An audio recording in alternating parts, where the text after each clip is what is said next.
Whitby, England, today a seaside town, but the spiritual heritage of this town dates all the way back to the 7th century.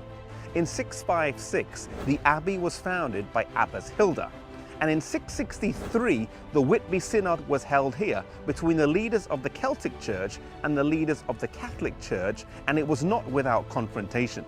This synod set the dates for Easter that are kept by the Church today, and it also led to the establishment of the Roman religion elsewhere in England.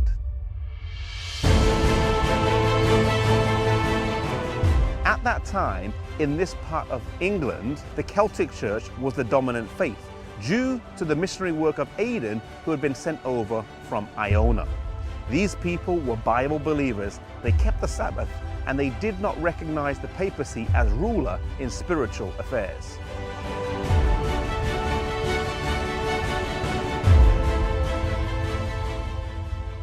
Colman was the successor of Finan. Finan was a successor of Aidan, who originally started the work here in England. And Colman had only been working for 3 years when the Council of Whitby was called. He had a couple of things against him. Firstly, that he had only been working for 3 years. Secondly, that his opponent, Wilfrid, was well drilled in the papal arguments. And thirdly, that the Queen of the King was Catholic. The principal question of the debate was, when would the date of Easter lie? Now, Wilfrid had spent 4 years before this in Rome, where he was well studied, and he wanted to come back here to Northumbria, determined to bring the Celtic Church into subjugation. He wanted an open debate, and King Osby agreed for an open forum. So on one side you had Colman, the Scottish clerks, and Abbess Hilda, and on the other side you had the king, the prince, the queen, and Wilfrid, and so the debate began. Colman skillfully answered the questions in regards to Easter, but Wilfrid brought the debate around to the issue of Peter's authority and eventually succeeded in convincing the king of his arguments. The king and the people decided to conform to the pretended superiority of the papal Easter and thus align the church in England with the papacy, a shift from its original roots. Colman soon left for the island of Iona, and following this 4 dark centuries followed in England.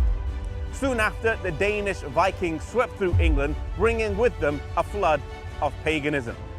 The Celtic Church would remain strong in Scotland, in Wales, and in Ireland, but even in England, followers of truth would persist over the centuries.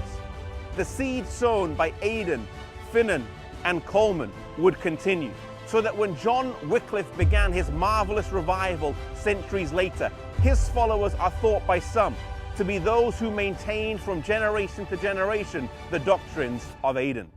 One thing we learn here from the Council of Whitby is that though the cause of God took an apparent defeat, we have to remember that we're living in a great controversy where there's a battle between truth and evil. And like in the words of the song, Once to Every Man and Nation, where the words go, though the cause of evil prosper, yet 'tis truth alone is strong. Sometimes in our life or in our work, it can look like the cause of God is taking a beating. It can look like the cause of God is suffering. Yet we need to remember that we're living in a great controversy. There's a battle between truth and error, between right and wrong, between God and Satan.